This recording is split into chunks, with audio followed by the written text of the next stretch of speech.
next 5 to 10 years? Hopefully we'll get a handle on the relationship between the input costs and what we get paid for food. Right now we're out of balance. We're paying a lot for the input, so we're not getting enough product to cover that cost. And we don't see the input cost going down. So the question is, how are we going to get the price of the product to cover the cost of the input?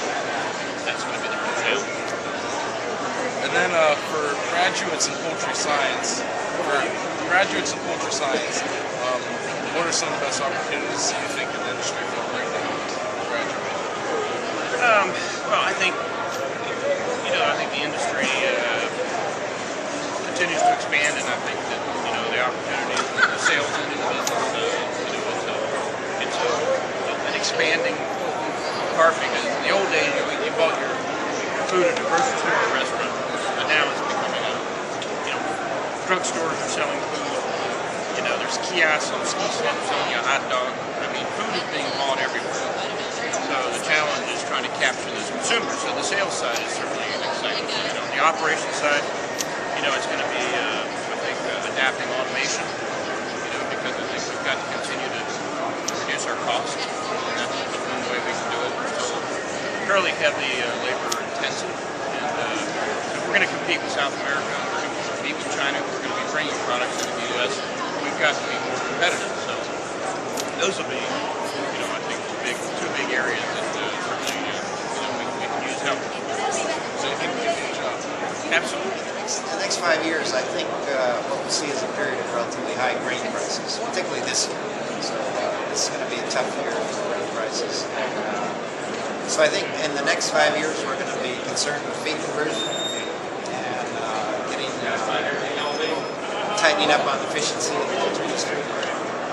Good thing about high grain prices is that chickens do better than the other competing meats. I think we're okay, although it'd be better for the industry to have high and stable prices than to have it jumping all over the place. That's tough on the industry. So I think if we have relatively high and stable prices, we'll be fine. But there is a period of adjustment that we're in right now. Well, now knowing that, where do you think for students who are graduating, is it going to affect getting a job? What are the opportunities? Will there be less for students now in the industry? Well, I think there'll still be plenty of opportunities. I think one thing you might want to think about is be open to international opportunities, because the poultry industry is growing faster than the U.S. in places like India, China, and New Zealand.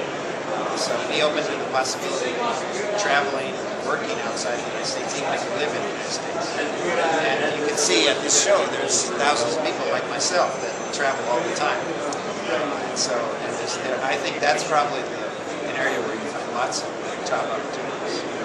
So don't just stay in Pennsylvania. There are poultry science for college graduates upon graduation. Well, it really depends on what you want to do. As far as the processing side of things, probably quality assurance would be really good if you're interested in food science, if you're interested in like passive programs. Another thing, supervisor apprentice programs, supervisor training programs are really good.